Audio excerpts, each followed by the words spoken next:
Pain killer series में organic का पहला वीडियो आ रहा है हमारे पास HSAB थ्योरी का। और इसका मतलब क्या होता है? Hard and soft acid base theory. मान लो एक इंसान है ए, उसने ठाना कि उसे क्या बनना है, टीचर। तो मैंने सबसे पहले सबसे छोटी क्लासेस को पढ़ाना चालू किया एक प्राइवेट स्कूल में। दूसरा मैं गया IITs में और मैंने बोला मुझे प्रोफेसर बनना है अभी इसी सिचुएशन में। तो कहेगा भाई IIT के प्रोफेसर बनने के लिए बहुत सारे टेस्ट पास करने पड़ेंगे तुमको। अब ऑब्वियसली एनर्जी प्रोवाइड करने का काम टेम्परेचर कर सकता है, तो this can be the major product at low temperature. Hello बच्चों, कैसे हो आप लोग? पेन किलर सीरीज में ऑर्गेनिक का पहला वीडियो आ रहा है हमारे पास HSAB थ्योरी का। और इसका मतलब क्या होता है? Hard and soft acid base theory. दोस्तों आज आपको पता लगेगा कि हम चीज़ें जो है बहुत सारी तरीके से ऑर्गेनिक में फंस जाते हैं और उन फंसे हुए सवालों को कैसे निकालें और किस तरीके से ऑर्गेनिक अगर HSAB थ्योरी और ब्यूटीफुली पढ़ ली जाए तो बड़ी आसान हो जाती है। तो उसका कुछ पार्ट मैं लेके आया हूँ आप लोगों के लिए इस सेशन में। ऑल्दो जब हम इसे बड़े लेवल पर पढ़ते हैं तो करीब 12 लेक्चर, 10 से 12 लेक्चर इसके बनते हैं, लेकिन इस 1.5 घंटे में मैं तुम्हारी बहुत सारी चीज़ें सॉल्व करने की कोशिश करूँगा। ऐसे डाउट्स जो आते तो हैं लेकिन कहीं ना कहीं हम उसे इग्नोर मार देते हैं और आगे निकल जाते हैं, तो वैसे डाउट्स आपके क्लियर हो जाएं उसके लिए मैं ये खास एक लेक्चर लेके आया हूँ। कैसे कैसे डाउट्स आपके आएंगे और क्या क्या क्लियर होंगे इसके बारे में बात करते हैं। जरा ध्यान से देखना और आखिर तक इस वीडियो को देखना। देखो क्या क्या डाउट आपके पैदा होने चाहिए, अगर नहीं होते तो मैं बता देता हूँ क्या क्या है। देखो अब ऑब्वियसली हैंड रिटन PPT है तो राइटिंग मेरी बहुत ही ज़्यादा अच्छी है, तो वो आपको थोड़ी सी देखनी पड़ेगी कि एल्डोल जो है वो एक बकवास रिएक्शन क्यों है। बकवास इन द सेंस है तो एग्जाम पॉइंट ऑफ व्यू से बहुत बढ़िया, लेकिन इन टर्म्स ऑफ यील्ड वो इतनी बकवास क्यों है, क्यों रिएक्शन नहीं होना चाहती और हम जबरदस्ती कराते हैं, ये हम जानेंगे, है ना। फिर NaH जो है वो एल्डोल क्यों नहीं कराता, NaH से एल्डोल क्यों नहीं हो रही है। अगर हमें बेस ही चाहिए तो OH माइनस बेस हम एल्डोल में यहाँ पर लेते हैं, उससे भी तगड़ा बेस आप H माइनस ले रहे हो, तो एल्डोल क्यों नहीं हो रही है। ये तो और बढ़िया है, ये तो और बढ़िया इनोलेट बनाएगा, फिर ये क्यों नहीं कर पा रहा है ना। दूसरी बात, अगर तुम थोड़ा बहुत हार्ड एंड सॉफ्ट जानते हो तो जो ऑक्सीजन होता है जो छोटा होता है उसे हम सॉफ्ट हार्ड बोलते हैं, और जो हमें एल्डिहाइड कीटोन होता है उस पर जो पार्शियल पॉजिटिव चार्ज होता है वो हार्ड इलेक्ट्रोफाइल होता है। तो यहाँ पर हार्ड हार्ड इंटरेक्शन हो रहा है, उसके बावजूद ये रिएक्शन जो है वो नहीं हो पाती। गजब की बात। Hard hard interaction, soft soft interaction हम पढ़ के आए होंगे थोड़ा बहुत, वही प्रिफर होता है, लेकिन यहाँ तो नहीं हो रहा, यहाँ तो रिएक्शन ही नहीं होती। फिर दूसरी बात, हार्ड सॉफ्ट इंटरेक्शन अवॉइड किए जाते हैं, लेकिन यहाँ तो हमारे पास अगर मैं देखूँ इसमें रेजोनेंस करा दूँ तो हमारे पास O माइनस और डबल बॉन्ड में यहाँ पर हमारे पास हार्ड है, तो हार्ड यहाँ पर हार्ड हार्ड इंटरेक्शन होना चाहिए था, लेकिन यहाँ तो सॉफ्ट और हार्ड इंटरेक्शन ही होता है। ऐसी कहानियां जो आपको परेशान कर सकती है कि हार्ड हार्ड इंटरेक्शन क्यों नहीं हुआ। यहाँ हार्ड हार्ड भी नहीं हुआ, हार्ड सॉफ्ट भी नहीं हुआ, यहाँ तो कोई इंटरेक्शन हुआ ही नहीं, कोई प्रोडक्ट ही नहीं बना, ना हार्ड हार्ड से ना हार्ड सॉफ्ट से। यहाँ पर हार्ड हार्ड हो सकता था, वो नहीं हुआ, लेकिन हार्ड सॉफ्ट से प्रोडक्ट बनाया जिसको तुम एल्डोल बोल रहे हो। तो aldol is a product of hard and soft, ये ऐसा क्यों हुआ। फिर हमारे पास इसकी रिएक्शन अगर मैं इसके साथ कराऊं तो ये रिएक्शन क्यों नहीं करता है ना।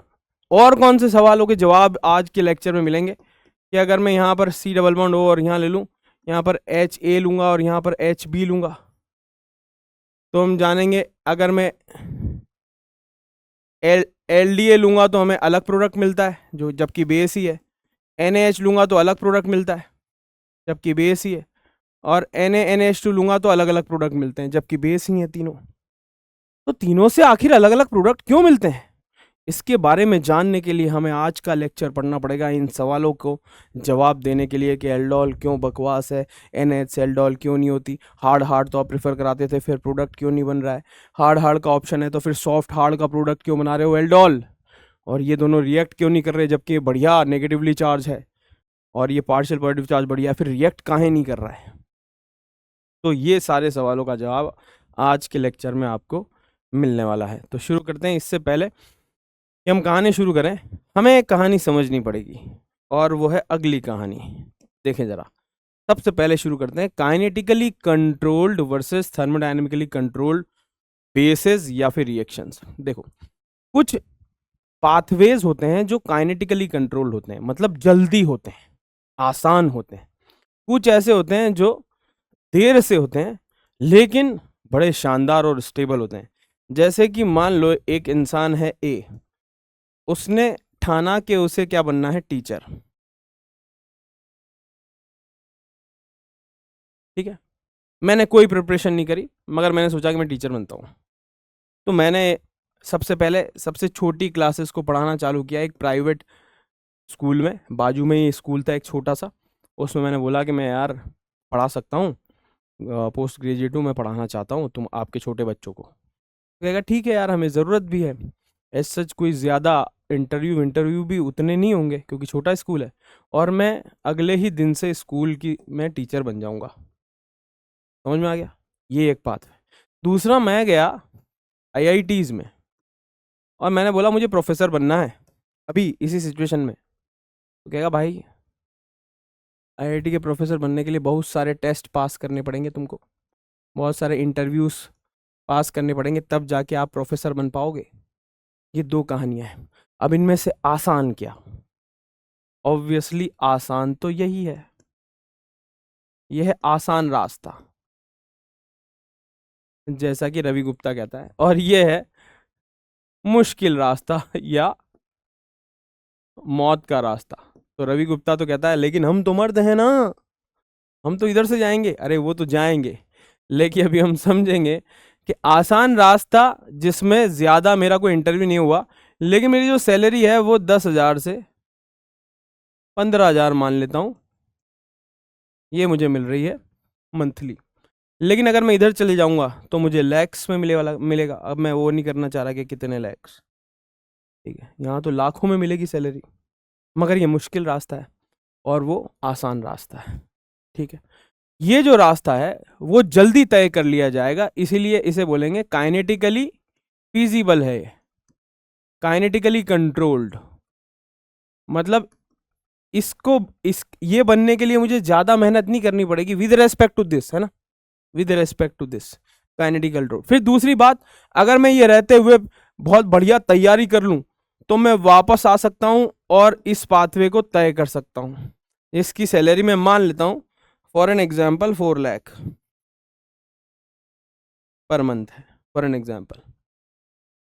कहने का मतलब ये जो आसान रास्ता है जिसके लिए एक्टिवेशन एनर्जी भी मेरी कम लगी और जिसके रिवर्स होने के चांसेस भी बहुत बढ़िया हैं, और फिर मैं एक मुश्किल रास्ता तय कर सकता हूं जब मैं उतनी पढ़ाई कर लूँगा, उतनी एक्टिवेशन एनर्जी क्रॉस कर जाऊंगा और मेरे पास ये बन जाएगा। ये हमारा कौन सा प्रोडक्ट है, ये कौन सा रास्ता है? थर्मोडायनेमिक रास्ता, मतलब स्टेबल रास्ता। इसमें स्टेबिलिटी भी बहुत बढ़िया है, वो जल्दी हो रहा है और ये स्टेबल बना रहा है चीजों को। अब ऑब्वियसली अगर मैं एक बार प्रोफेसर बन गया तो मैं इधर तो कभी नहीं जाना चाहूंगा, है ना। क्या मैं उसी स्कूल में वापस पढ़ाने जाऊंगा? नहीं, बिल्कुल नहीं। तो बिल्कुल रिएक्शंस के भी दो पाथवेज होते हैं दोस्तों, एक तो काइनेटिक पाथवेज और एक थर्मोडायनेमिक पाथवे। दो रास्ते हो सकते हैं, एक तो आसान रास्ता और दूसरा मौत का रास्ता। लेकिन हम तो हैं मर्द, हम लेंगे ये वाला रास्ता, लेकिन उसके लिए आपको उतनी ही पढ़ाई करनी भी पड़ेगी। तो लेकिन जैसे मैं अभी ही निकला हूँ ग्रेजुएशन करके या पोस्ट ग्रेजुएशन करके, तो मेरे लिए सबसे आसान है कि मैं जल्दी से ये कर लूँ, फिर मैं अपनी जो है वो शक्तियाँ इस्तेमाल करूँ, पढ़ाई वढ़ाई ज़्यादा करूँ, वापस आऊँ और फिर इसके लिए अप्लाई करूँ, हाँ कि ना। या फिर मैं पहले से ही उतना शानदार पढ़ा लिखा हूँ तो मैं डायरेक्ट भी अप्लाई कर सकता हूँ, फिर मैं इधर क्यों ही जाऊँगा। क्या मेरी बात समझ में आ गई? इसका मतलब ये बात समझो कि काइनेटिकली कंट्रोल्ड प्रोडक्ट आपका है मान लो, और एक प्रोडक्ट है थर्मोडायनेमिकली कंट्रोल्ड प्रोडक्ट। तो टीसीपी के लिए एक्टिवेशन एनर्जी जो है वो हमको क्या चाहिए? ज़्यादा चाहिए। इसके बनने के लिए एक्टिवेशन एनर्जी हमको क्या चाहिए? कम चाहिए। और अगर काइनेटिकली कंट्रोल पाथवे है तो वो रिवर्सिबल होना चाहिए टू दी रिएक्टेंट, और उससे फिर हम टीसीपी पर जा सकते हैं। तो ये एक बहुत ही बढ़िया कहानी बनती है ना, कि रिएक्टेंट से केसीपी बड़ी आसानी से बन जाएगा, एक्टिवेशन एनर्जी हमको कम चाहिए और इधर हमें एक्टिवेशन एनर्जी ज़्यादा चाहिए, टीसीपी बनेगा। ये इरिवर्सिबल पाथवे है। मैं ऑब्वियसली यहाँ से वहाँ नहीं जाना चाहूँगा, और कारण उसका यह है कि एक्टिवेशन एनर्जी बहुत ज़्यादा है।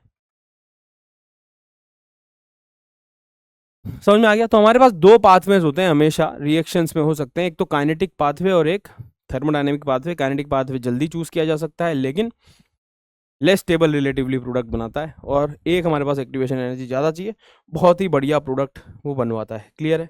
तो हमारे पास समझ में आ गया कि अगर मैं देखूं काइनेटिकली कंट्रोल्ड पाथवे तो फास्ट होगा, एक्टिवेशन एनर्जी ज़्यादा चाहिए होगी। इधर थर्मोडायनेमिक की बात करूं तो स्लो होगा रिलेटिवली, क्योंकि एक्टिवेशन एनर्जी ज़्यादा चाहिए होगी। लेस स्टेबल प्रोडक्ट बनाता है। ये क्या बनाएगा? प्रोफेसर बनाएगा मुझे, मोर स्टेबल प्रोडक्ट बनाएगा। अब ऑब्वियसली एनर्जी प्रोवाइड करने का काम टेम्परेचर कर सकता है, तो this can be the major product at low temperature, जब मेरी तैयारी लो हो, और this will be the major product prefer at high temperature. समझ में आ गया तुमको? क्लियर है?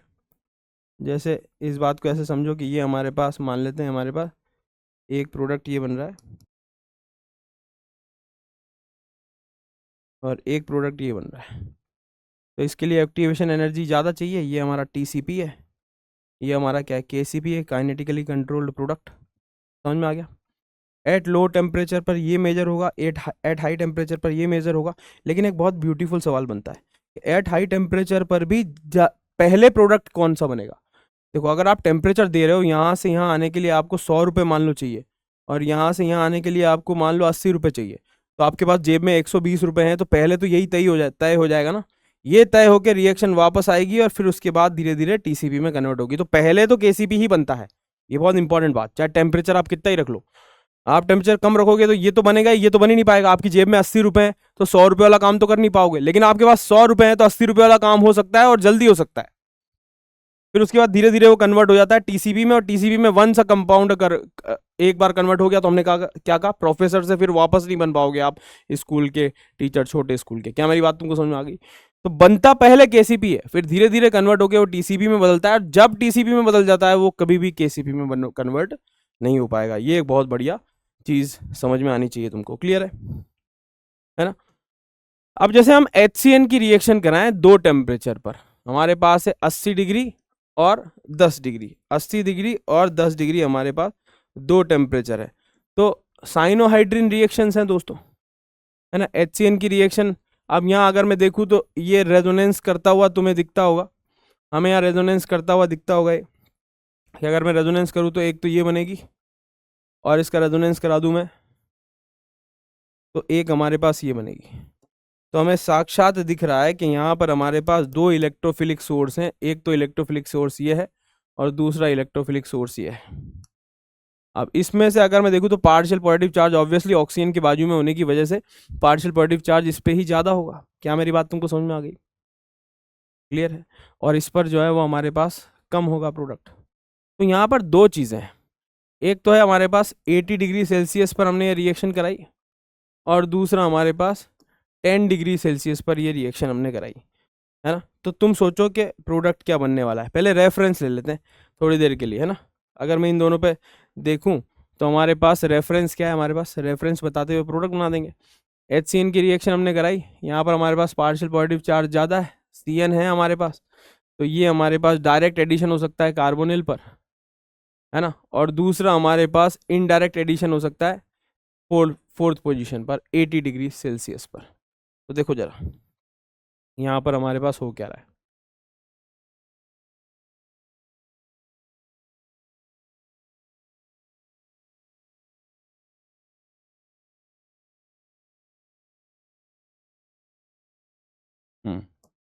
देखो जरा, तो हमारे पास दो बातें हैं, एक हमारे पास 10 डिग्री है, तो इसका मतलब हमारे पास उतनी एक्टिवेशन एनर्जी नहीं है।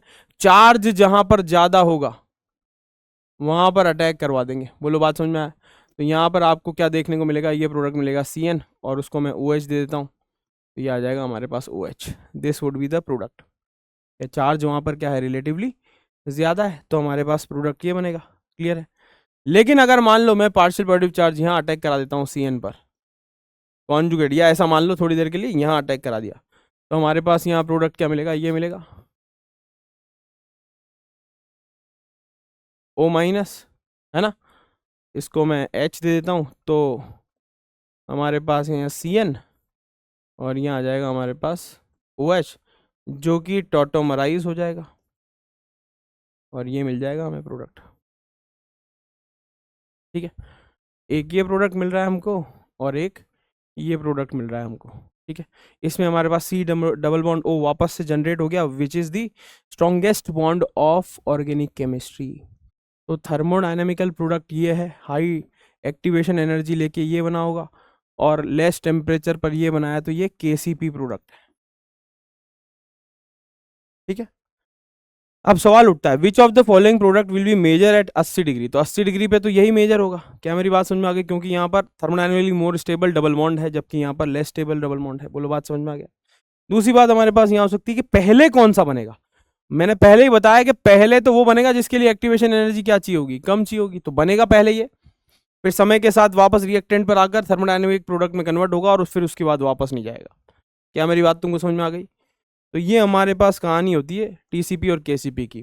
क्लेडन का रेफरेंस देख लेते हैं, product that form faster is called kinetic product, product that is more stable is called thermodynamic product. इसका मतलब काइनेटिक कहानियां जो है वो डिपेंड करती है रिएक्शन पाथवे पे, कि जिसकी एक्टिवेशन एनर्जी कम, उससे जो बने वो काइनेटिक प्रोडक्ट, उससे जो बने। तो ग्राफ देख के आंसर करेंगे काइनेटिक कौन है, प्रोडक्ट देख के आंसर करेंगे थर्मोडायनेमिक कौन है। जिसके लिए एक्टिवेशन एनर्जी कम हो वो स्टेबल बने कि अनस्टेबल बने, वो काइनेटिक प्रोडक्ट, और जिसका प्रोडक्ट ही स्टेबल बने वो हमारे पास थर्मोडायनेमिक प्रोडक्ट है। ठीक है, और वो कंडीशंस जो काइनेटिक प्रोडक्ट की को बढ़ावा दे उसे काइनेटिक प्रोडक्ट को बढ़ावा दे उसे काइनेटिक कंट्रोल बोलते हैं, और जो थर्मोडायनेमिक प्रोडक्ट को बढ़ावा दे उसे थर्मोडायनेमिक कंट्रोल बोलते हैं। यूजुअली इसके लिए टेम्परेचर हम क्या लेते हैं, कम लेते हैं, और क्या, और इसके लिए हम क्या लेते हैं, टेम्परेचर ज़्यादा लेते हैं, क्योंकि एक्टिवेशन एनर्जी इसके लिए क्या होती है, ज़्यादा होती है ना। मैंने ये सारी चीज़ें यहाँ पे लिख भी दी है, आप चाहें तो पढ़ सकते हैं कि thermodynamic product have lower energy than the kinetic product, the higher transition state to right is higher than the highest to the left, है ना, जो हमने वो बनाया था पिछला KCP TCP वाला ग्राफ हमने बनाया था, ये रहा, है ना, ये वाला ग्राफ। ठीक है, इसके बारे में हमने पूरी चीज़ जो भी मैंने बोली है वो अभी तक मैंने सब कुछ लिख दिया है कि kinetic product is form reversibly, the thermodynamic product is irreversible, low temperature पर direct addition is favoured, conjugate addition is favoured at high temperature. तो ये TCP और वो KCP है, काइनेटिकली कंट्रोल्ड है। क्या मेरी बात तुमको समझ में आ गई? अब हम आते हैं बड़ी चीज़ों पर। जो भी सवालों के जवाब मैंने तुमको देने का वादा किया है वो थोड़ा डेवलप होने के बाद दिया जाएगा, मतलब थोड़ा लेक्चर डेवलप हो जाए उसके बाद। तो ध्यान से देखना, बहुत सारी चीज़ें तुम्हारा इसमें इंतज़ार करेगी। अब जैसे हमने यहाँ ले लिया C double bond O, acetone मैंने ले लिया और यहाँ पर मैंने बेस ले लिया। अब यहाँ पर हम जब भी याद करेंगे, जब भी हम बेस बोलेंगे ना, तुम नॉर्मली उसे बेस और न्यूक्लियोफाइल दोनों मान के चलना कि वो स्वतंत्र है दोनों तरीके से एक्ट करने के लिए। तो प्लीज़ लेक्चर में इस बात का ध्यान देना कि जब मैं बेस बोल रहा हूँ तो तुम अड़ मत जाना कि वो H ही लेके जाएगा। मेरा मतलब यहाँ बेस से है, बेस या न्यूक्लियोफाइल दोनों हो सकता है, लोन पेयर डोनर। अब वो किसको दे रहा है उस पर देख के, जैसे मान लो वो कार्बन पर दे रहा है तो उसे हम न्यूक्लियोफाइल समझ लेना, H को दे रहा है तो बेस समझ लेना, लेकिन मैं कहूँगा सिर्फ उसे बेस ही। क्या मेरी, क्योंकि थ्योरी का नाम क्या है, hard soft acid base theory. वो इलेक्ट्रोफाइल न्यूक्लियोफाइल थ्योरी नहीं बोलते वो तुम बनाओ। हार्ड एंड सॉफ्ट बेस बोल रहे हैं, इसका मतलब उसमें न्यूक्लियोफाइल भी इंक्लूडेड है। Some compound can act as base and nucleophile both. तो जब मैं बेस बोल रहा हूँ तो उसे न्यूक्लियोफाइल भी समझना, है ना। जैसे मान लो हमारे पास एसीटोन है और उस पर हमने बेस B- का अटैक किया। अब B- से पूछो भाई तू कहाँ अटैक करेगा, वो कहेगा मैं तो नेगेटिवली चार्ज हूँ, और नेगेटिवली चार्ज तो मेरी चाहत तो है जिस पर पार्शियल पॉजिटिव चार्ज क्या होगा, ज्यादा होगा। और C double bond O, NCERT क्या कहता है कि NCERT कहता है कि भाई C डबल बॉन्ड O की एक RS है और वो है O- और C+। Yes, this is RS of CO। आप कार्बोनिल में जाके NCERT खोल के देख लेना। इसका मतलब यहाँ पर साक्षात पार्शियल पॉजिटिव चार्ज है। तो B- से अगर पूछा जाए कि तेरी पहली चाहत क्या है, B- से पूछा जाए कि तेरी पहली चाहत क्या है, पहली चाहत जल्दी से कहाँ जाना चाहता है, तो कहेगा मैं तो यहीं अटैक करना चाहूंगा। और अगर ये यहाँ अटैक करेगा तो क्या इस बात से सहमत हो कि ये अटैक करेगा यहाँ पर π में, और अगर π में अटैक करेगा तो यहाँ खुलेगा O-, और यहाँ हमारे पास आ जाएगा B। और ये मिथाइल और ये मिथाइल। ये तो इसकी पहली चाहत है, ये जल्दी करना चाहता है, ये पहली चाहत है ना। तो एज न्यूक्लियोफाइल अटैक करना बी माइनस का पहली चाहत है। देख लो तुम यहां पर, अगर मैं कीटोन में बात कर रहा हूं, यहां से कहानी अब बदलने वाली है, ध्यान से देखना, है ना। मगर हमने कहा कि देख यहां पर भी पार्शियल पॉजिटिव चार्ज है, तू चाहे बी माइनस तो इसे भी लेके जा सकता है, और इसे लेके जाएगा तो हमारे पास यहां बनेगा C double bond O, O minus, जिसको हम इनोलेट के नाम से जानते हैं, ये भी बनेगा। ठीक है, ये बनेगा हमारे पास प्रोडक्ट एज बेस, और ये हमारे पास एज न्यूक्लियोफाइल। ये जल्दी होना चाहता है, ये लेट होना चाहता है, मगर यहाँ से हमारे पास एक एल्कीन बन रही है जिस पर अल्फा एच क्या है, 3 है। क्लियर है। ये जो पाथवे है वो कैसा पाथवे, जल्दी होने वाला पाथवे, ये लेट होने वाला पाथवे है, मगर एक एल्कीन बना रहा है अल्फा एच 3 वाला। ये जो पाथवे है वो थर्मोडायनेमिक कंट्रोल्ड पाथवे, और ये हमारे पास काइनेटिकली कंट्रोल्ड जल्दी होने वाला पाथवे। क्या मेरी बात समझ में आ गई? अगर मैं इसका एमओटी भी समझूं तो मेरे पास बी माइनस ये रहा। अब बी माइनस पर अगर मैं अटैक करने के लिए बात करूं तो पाई स्टार जो होगा वो ऑब्वियसली एनर्जी वाइज नीचे होगा, और सिग्मा स्टार जो है वो रिलेटिवली क्या होगा, ऊपर होगा। तो यहाँ इलेक्ट्रॉन देना इसका क्या होगा, यहाँ पर इलेक्ट्रॉन देना काइनेटिकली आसान होगा, और यहाँ पर इलेक्ट्रॉन देना मतलब सिग्मा के एंटी बॉन्डिंग में, मतलब एच के एंटी बॉन्डिंग में इलेक्ट्रॉन देना रिलेटिवली एक्टिवेशन एनर्जी ज़्यादा चाहेगा, और ज़्यादा चाहेगा तो ये पाथवे कैसा, ये पाथवे काइनेटिक और ये थर्मोडायनेमिक। क्या मेरी बात समझ में आ गई? क्लियर है। तो यहाँ पर हमारे पास दो पाथवे हो सकते हैं किसी भी बेस पर। सीओ का अटैक अगर मैं एसीटोन या कीटोन के को पास लेके जाऊं जिसमें अल्फा एच भी है, तो उसके दो पाथवे हैं, वो एज न्यूक्लियोफाइल अटैक करेगा तो जल्दी अटैक करेगा, और एज बेस अटैक करेगा तो देर से अटैक करेगा और इनोलेट बनाएगा। क्या मेरी बात तुमको समझ में आ गई है? क्लियर है। तो हमारे पास दो पाथवे आ गए हैं।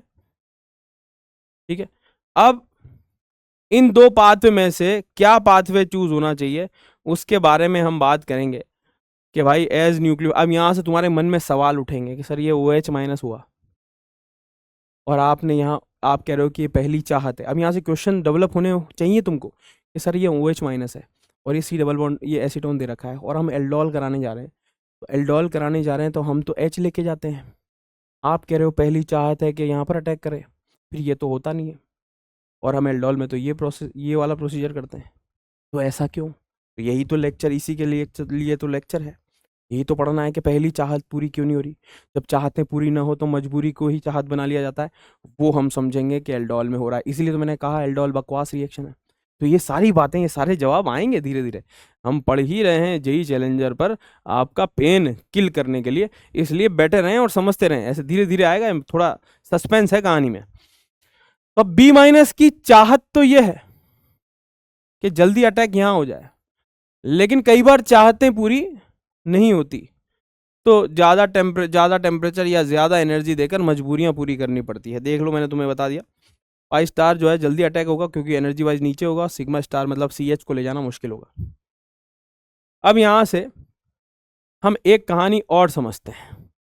ये तो हमारे पास हो गया न्यूक्लियोफाइल वर्सेस बेस। अब हमने अल्फा एच में भी दो चॉइस दे दी इस बेस को। अब एज ए न्यूक्लियोफाइल कहानी को हटा ही देते हैं ना। अब बेस में भी अगर पूछें कि उसे एज बेस अटैक करना है तो हमारे पास दो कहानी है, या तो HA ले जाए या HB ले जाए।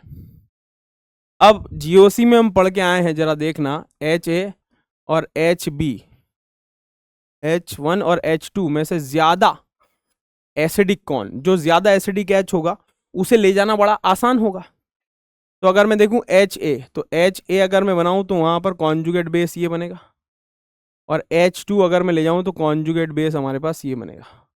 अब दोनों में से जो कॉन्जुगेट बेस ज़्यादा स्टेबल होगा वो ऑब्वियसली ज़्यादा एसिडिक H होगा। तो ऑब्वियसली यहाँ पर अगर मैं देखूँ तो हमारे पास CH3 का क्या आ रहा है, प्लस आई आ रहा है। तो this is less stable carbon ion या कॉन्जुगेट बेस्ड, और ये more stable conjugate base. If this is more stable conjugate base तो हम कहेंगे HA is more acidic then HB। क्या मेरी बात समझ में आ गई? अभी तक हमने क्या पढ़ा, फिर से बता देता हूँ। काइनेटिक और थर्मोडायनेमिक पाथवे दो पाथवेज होते हैं। काइनेटिक पाथवे आसान रास्ता होता है, उससे वापस रिएक्टेंट आया जा सकता है, रिवर्सिबल पाथवे होता है, फिर आप thermodynamic pathway higher activation energy लेके जा सकते हो। मगर टीसीपी एक बार बन गया तो फिर वो केसीपी में बदलेगा नहीं। समझ में आ गया। फिर हमने कहा था कि अगर मैं कीटोन ले लूँ, उसके पास अगर मैं बेस लेके चला जाऊँ तो वो न्यूक्लियोफाइल की तरह भी एक्ट करना चाहता है, जो कि उसकी चाहत है, जो कि जल्दी हो जाता है, क्योंकि चार्ज पार्शियल पॉजिटिव कीटोन पर जो है बहुत बढ़िया है। एच को ले जाना मतलब सिग्मा में एंटी बॉन्डिंग में इलेक्ट्रॉन डालना, जो कि मुश्किल पाथवे। समझ में आ गया। तो हमारे पास वहाँ पे भी एक टी है और एक के है। समझ में आ गया। अब अगर मैं न्यूक्लियोफिलिसिटी को हटा दूं कि एज बी माइनस का एज न्यूक्लियोफाइल अटैक, तो उसकी चाहत है, उस चाहत को हटा दें। मजबूरियों में भी दो ऑप्शन है कि मोर एसिडिक एच ले जाना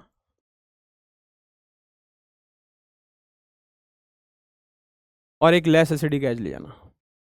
अब तुम समझते हो कि मोर एसिडिक एच ले जाने का मतलब है कि एक्टिवेशन एनर्जी क्या चाहिए। यहाँ पर एक्टिवेशन एनर्जी क्या चाहिए होगी, कम चाहिए होगी, और यहाँ एक्टिवेशन एनर्जी क्या चाहिए होगी, ज़्यादा चाहिए होगी। तो ये जल्दी हो जाएगा और ये मुश्किल से होगा। क्या मेरी बात समझ में आएगा। मुश्किल से होगा तो रिलेटिवली चीज़ें स्टेबल बनाएगा। कैसे देखते हैं। केसीपी में अगर मैं बात करूं तो H माइनस अगर ये लेके जाएगा तो क्या मैं बात ये कह सकता हूं कि हमारे पास यहाँ बनेगा, ये B ले गया H, ये B H को लेके चला जाए, और ऐसे लेके नहीं जाता, वो एंटी बॉन्डिंग में इलेक्ट्रॉन डालता है। तो हमारे पास यहाँ बनेगा नेगेटिव चार्ज, और ये रेजोनेंस अगर कर ले तो हमारे पास इसको हम बोलते हैं इनोलेट। क्या बोलते हैं दोस्तों, इनोलेट। तो ये वाला इनोलेट बनेगा हमारा, है ना। और अगर मैं यहाँ देखूँ ये वाला H लेके चला जाए तो हमारे पास ये बनेगा,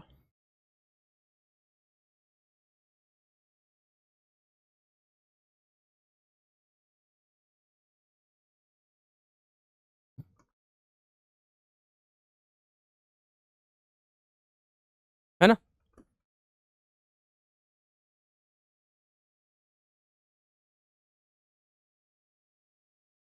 क्लियर है।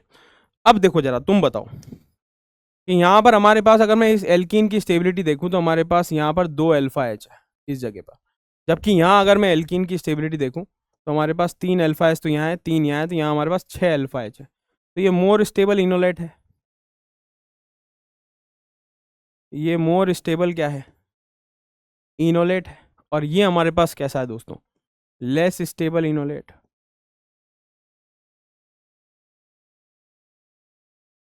तो लेस स्टेबल इनोलेट बनाने के लिए ऑब्वियसली एक्टिवेशन एनर्जी क्या चाहिए, ज़्यादा चाहिए।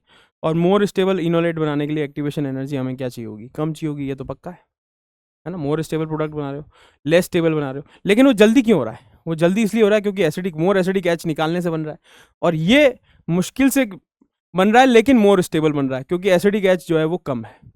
तो ज़्यादा एसिडिक एच को निकालने के लिए एक्टिवेशन एनर्जी क्या चाहिए, कम चाहिए। लेस एसिडिक एच को निकालने के लिए एक्टिवेशन एनर्जी क्या चाहिए हमको, ज़्यादा चाहिए। लेकिन इससे बन रहा है मोर स्टेबल प्रोडक्ट और इससे बन रहा है लेस स्टेबल प्रोडक्ट। वो स्कूल टीचर वाली कहानी, एक्टिवेशन एनर्जी कम, और ये प्रोफेसर वाली कहानी, एक्टिवेशन एनर्जी ज़्यादा, डिफिकल्ट काम करना पड़ेगा, है ना। H2 को ले जाना आसान काम करना पड़ेगा, H1 को ले जाना। क्या मेरी बात तुमको एकदम क्लियर हो गई है, समझ में आ गया। तो अब हमारे पास ये है, हमारे पास यहाँ चाहिए हमको, अगर मैं चाहता हूं कि भाई साहब यही हो, यही हो, तो मुझे यहाँ बेस कैसा चाहिए, काइनेटिकली कंट्रोल्ड बेस चाहिए। यहाँ पर काइनेटिकली कंट्रोल्ड बेस चाहिए, और यहाँ क्या चाहिए मुझे, थर्मोडायनेमिकली कंट्रोल्ड बेस चाहिए।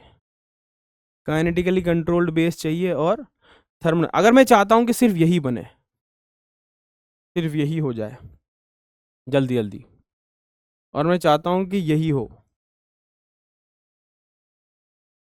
क्या मेरी बात समझ में आ गई। तो हमारे पास दो कहानियां हैं, एक तो हमारे पास काइनेटिकली कंट्रोल्ड पाथवे है और एक थर्मोडायनेमिकली कंट्रोल्ड पाथवे। यही करवाना है तो KCB चाहिए, और यही चाहिए तो हमारे पास TCB चाहिए। क्या मेरी बात समझ में आ गई, बोलो, है ना।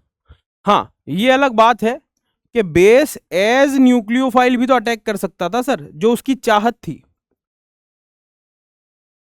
तो यहां आप समझना कि ये भी तो हो सकता था कि O माइनस और NU हो जाए, जो भी आपका बेस है वो आ जाए। वो आपकी चाहत आपने इग्नोर कर दी है ना। ये भी एक पाथवे हो सकता है इसका। क्या मेरी बात समझ में आ गई। तो अब यहां अगर मैं चाहता हूं कि किसी एक एज बेस ही वो अटैक करे, तो पहले न्यूक्लियोफाइल का मुंह बंद करना पड़ेगा। इन द सेंस जो भी तुम्हारा बेस है वो इसकी तरफ पलट के भी ना देखे, ऐसा कुछ करो तब तो वो बेस की तरह अटैक करेगा। बेस में भी दो कहानियां हैं कि या तो इधर जा सकता है या फिर वो इधर जा सकता है। क्या मेरी बात तुमको समझ में आ गई है? क्लियर है? समझ में आ गया है ना? अब यहाँ देखो, ये हमारे पास KCB पाथवे है और ये हमारे पास TCB पाथवे है। थर्मोडाइनमिकली कंट्रोल्ड प्रोडक्ट हमारे पास ये है। क्लियर है? समझ में आ गया? तो अब हमारे पास अलग अलग कहानियां हैं, समझना इस बात को। हाँ, अगर मैं चाहता हूं कि KCB ही बने या TCB ही बने और न्यूक्लियोफिलिक अटैक ना हो, तो सबसे पहले तो मुझे यहाँ एक ऐसा बेस लेना पड़ेगा। ये बेस हमारा कैसा होना चाहिए?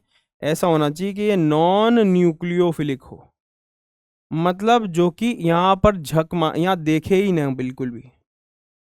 नॉन न्यूक्लियोफिलिक हमको बेस चाहिए, नॉन न्यूक्लियोफिलिक बेस, अगर मैं ये पाथवे नहीं चाहता हूँ तो। समझ में आ गया?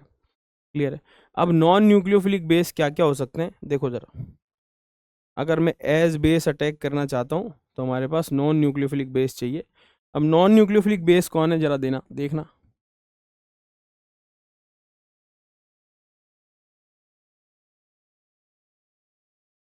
हमारे पास बड़े फेमस बेस हैं नॉन न्यूक्लियोफिलिक, एक तो ये है,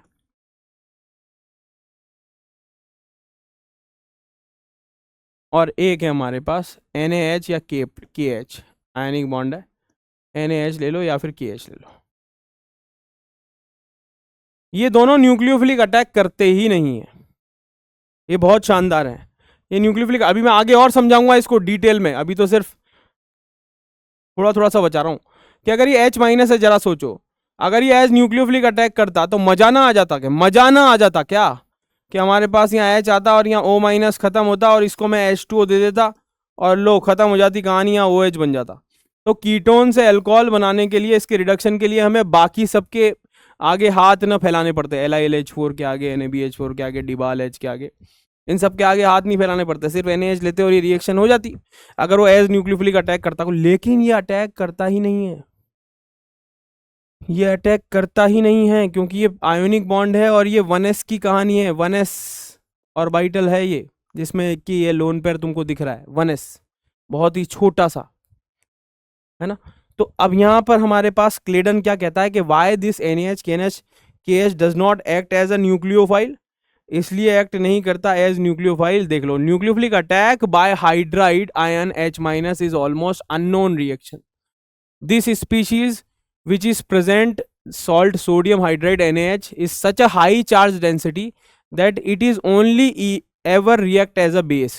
The reason is that filled 1s orbital is of an ideal size to interact with the hydrogen atoms contribution to sigma antibonding orbital of NHX bond, है ना। H के orbital के साथ ही बॉन्ड बना सकता है, but too small to interact easily with carbon's more diffused p orbital LUMO pi antibonding of C double bond O। C double bond O के LUMO antibonding के साथ इंटरेक्ट करने लायक साइज ही नहीं है उसकी, इसलिए ये कभी देखने को नहीं मिलता। वो हमेशा और हमेशा सिर्फ H के एंटीबॉन्डिंग में इलेक्ट्रॉन डालकर H2 ही रिलीज कर सकता है। बहुत ही सुंदर बात। दूसरा बेस नाम है हमारा LDA, जिसके बारे में हम लिथियम डाई आइसोप्रोपाइल अमाइड अभी मैं बना के आया। ये नॉन न्यूक्लियोफिलिक क्यों है? ये नॉन न्यूक्लियोफिलिक है क्योंकि ये क्या है? बल्कि है। So it does not take part in the nucleophilic attack at carbonyl group and it is basic. The pK of diisopropyl amine is 35, which is plenty basic enough to deprotonate next to any carbonyl group. The lithium enolate is stable at low temperature -78 degree Celsius, but reactive enough to be useful.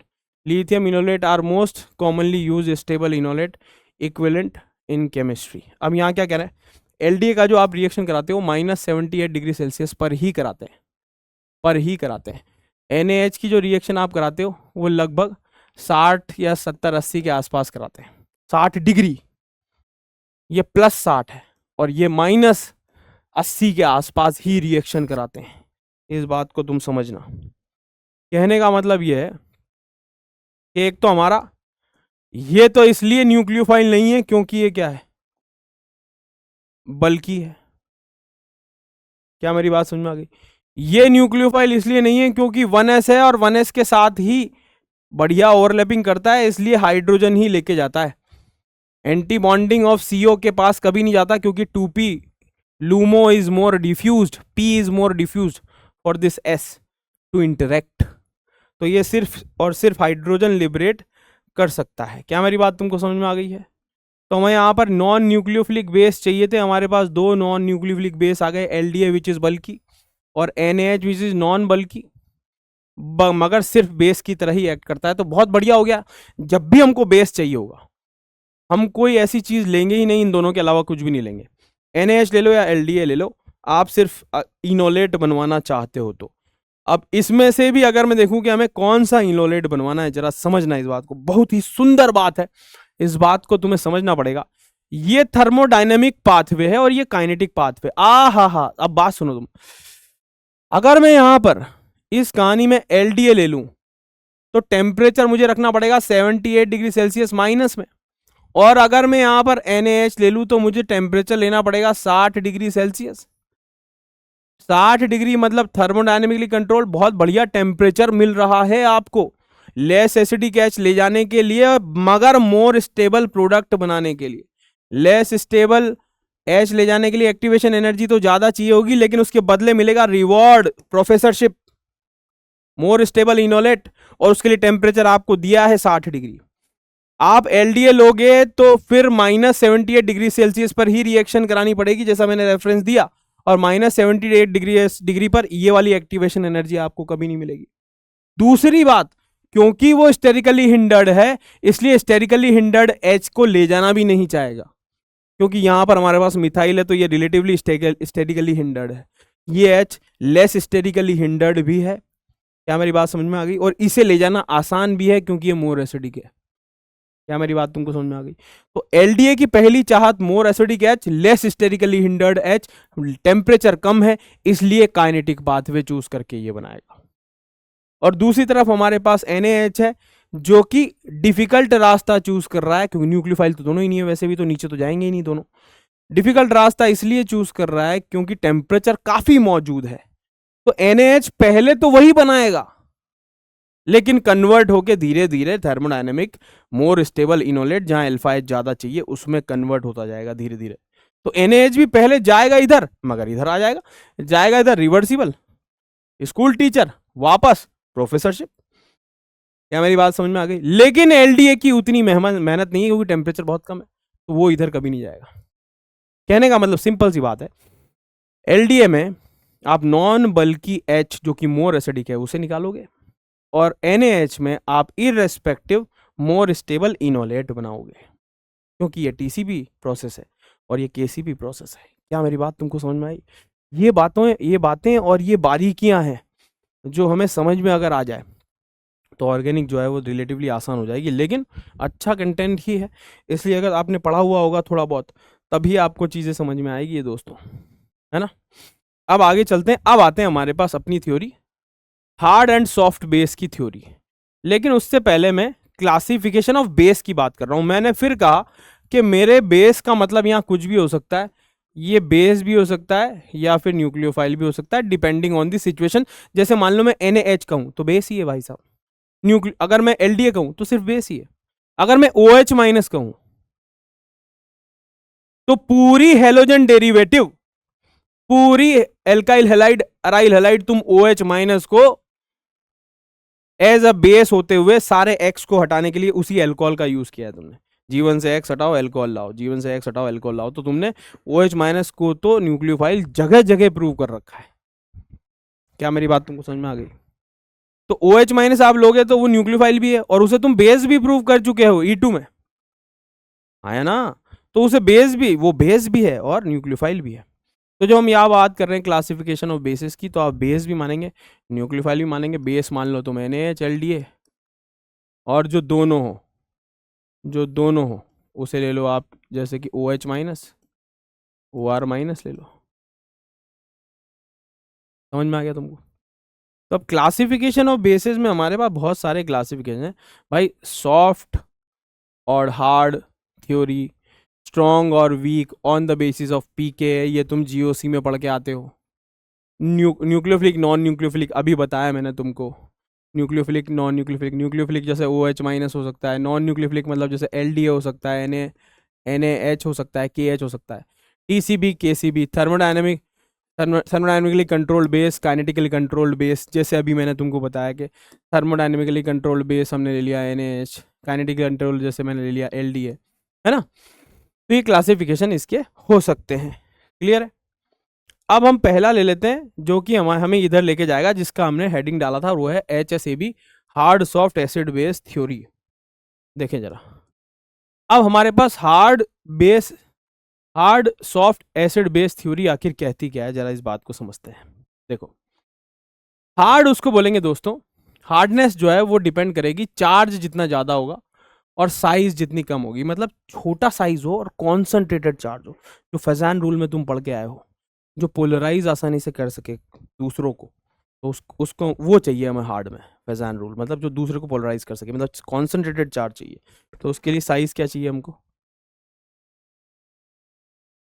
Sorry size हमको क्या चाहिए, छोटा, और charge हमको ज़्यादा चाहिए। तो charge density हमको क्या चाहिए, ज़्यादा चाहिए एक जगह पर। अगर आपको चार्ज डेंसिटी एक जगह ज़्यादा चाहिए तो obviously you don't want it to delocalise, आप नहीं चाहते कि वो रेजोनेंस में जाए, वरना तो वो डीलोकलाइज बड़े एरिया में होगा, कॉन्सेंट्रेट नहीं होगा। तो अगर आप हार्ड एसिड चाहिए या हार्ड बेस चाहिए, दोनों के लिए कंडीशन यही है कि छोटा और कॉन्सेंट्रेटेड चार्ज और रेजोनेंस में ना हो, है ना। रेजोनेंस में ना हो तो पक्का बढ़िया। तो हार्ड में हमारे पास क्या चाहिए, चार्ज, हार्ड बेस या फिर न्यूक्लियोफाइल में चार्ज ज़्यादा चाहिए, साइज हमारे पास कम चाहिए। न्यूक्लियोफाइल ले लो या इलेक्ट्रोफाइल, सब में, है ना। और डीलोकलाइजेशन हमको नहीं चाहिए।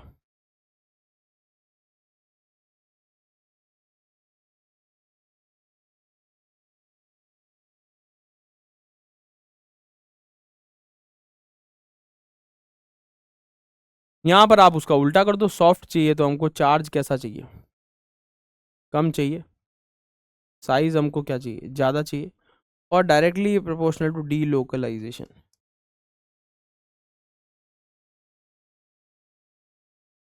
डीलोकलाइजेशन चलेगा भाई, हाँ क्या ना, डायरेक्टली प्रोपोर्शनल टू डीलोकलाइजेशन।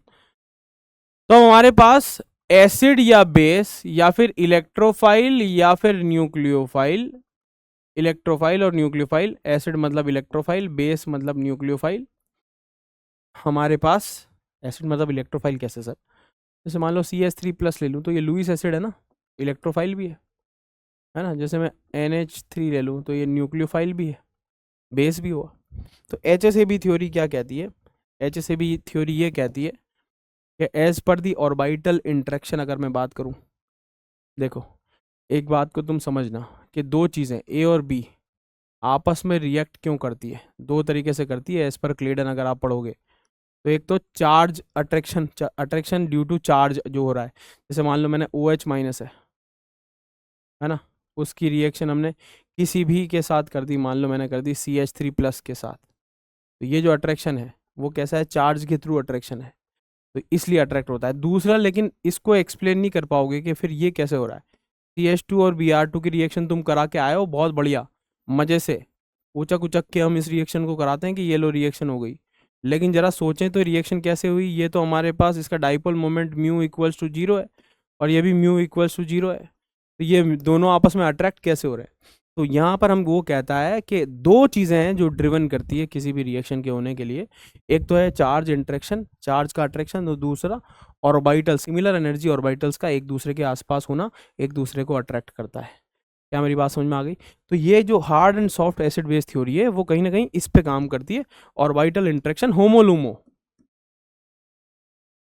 होमोलूमो का इलेक्ट्रॉन ट्रांजिशन। या अगर तुम्हें समझ में नहीं आता तो सिर्फ इतना समझो कि HSAB थ्योरी जो है वो इस बात पर डिपेंड करती है कि सेम एनर्जी ऑर्बिटल आपस में इंटरेक्ट करें। तो उनका कहने का मतलब इन शॉर्ट ये है, hard electrophile want to react with hard nucleophile, soft electrophile want to react with soft nucleophile, ये उसकी चाहते हैं। अब इस बात को समझना, अगले पेज पे मैं तुमको क्लासिफिकेशन बता दूंगा हार्ड एंड सॉफ्ट का, एक क्लासिफिकेशन यहाँ पर है कि हार्ड कौन है और सॉफ्ट कौन है, लेकिन मेरी बात पहले यहाँ कंक्लूड करो कि hard want to react with the hard, hard electrophile want to react with the hard nucleophile, soft want to react with the soft. मगर ये तो चाहते हैं और इस दुनिया में चाहते पूरी हो, सबकी ये जरूरी नहीं है। तो अगर चाहते पूरी ना हो तो मजबूरियों को ही चाहत बनाना पड़ता है दोस्तों। तो पहली चीज हम ये करवाएंगे कि हार्ड हार्ड इंटरेक्ट कराएं, सॉफ्ट सॉफ्ट इंटरेक्ट कराएं। अगर वो ना हो पाएगा तो फिर ठीक है, फिर जो अवेलेबिलिटी होगी वो हम कराएंगे। क्या मेरी बात समझ में आ गई? तो यहां से अब हमारी असली कहानी शुरू होती है इस लेक्चर की। देखो जरा, हार्ड इलेक्ट्रोफाइल वो होगा जो छोटा होगा, चार्ज में कम होगा। तो सेकंड पीरियड तक की कहानियां ही हम इसे इंक्लूड करते हैं, और थोड़ा बहुत अगर मैं ले ले तो एल्यूमिनियम तक वो सब। तो यहाँ अगर मैं देखूं तो मैं H plus D plus T plus CH3 plus NO plus R carbon plus boron और थोड़ा एल्यूमिनियम, इसको इग्नोर भी करें हमारे काम नहीं आएगा। तो second period, first and second period वाला अगर मैं यहाँ देखूं तो मेनली वही हम यहाँ ले रहे हैं। सॉफ्ट का मतलब उसके आगे वाले कम सारे, I plus B R two I2, ये गजब की बात है। CH3X RX partial positive charge यहाँ पर क्या है हमारे पास, पार्शियल पॉजिटिव चार्ज यहाँ पर हमारे पास कम है। अगर इसमें हमें इलेक्ट्रोफाइल और रखने हैं तो CH3 C double bond OCl और एल्डिहाइड और कीटोन, ये सब पार्शियल पॉजिटिव चार्ज बहुत ज़्यादा रखते हैं, पार्शियल पॉजिटिव चार्ज बहुत ज़्यादा रखते हैं। तो उसको यहाँ रखेंगे। बोलो बात समझ में आ गया? इलेक्ट्रोफाइल को यहाँ पर हमारे पास ये इलेक्ट्रोफाइल बहुत बढ़िया पॉजिटिव चार्ज है, बहुत बढ़िया पॉजिटिव चार्ज है विद रेस्पेक्ट टू RX। यहाँ से हमारे पास कहानी बनेगी, इस बात को ध्यान देना। RX ले लिया हमने, एल्डिहाइड कीटोन ले लिया, वो सब हार्ड इलेक्ट्रोफाइल में आते हैं। और जो हम हेलोजन डेरिवेटिव में RX पढ़ के आए वो सॉफ्ट में आते हैं। अब ऐसे ही न्यूक्लियोफाइल फर्स्ट और सेकंड पीरियड के मेनली ले लें, मेनली कुछ को छोड़ के ये Cl को, तो nitrogen nitrogen nitrogen nitrogen, oxygen oxygen oxygen oxygen oxygen, fluorine, थोड़ा क्लोरीन, और जिस पे चार्ज ज़्यादा हो।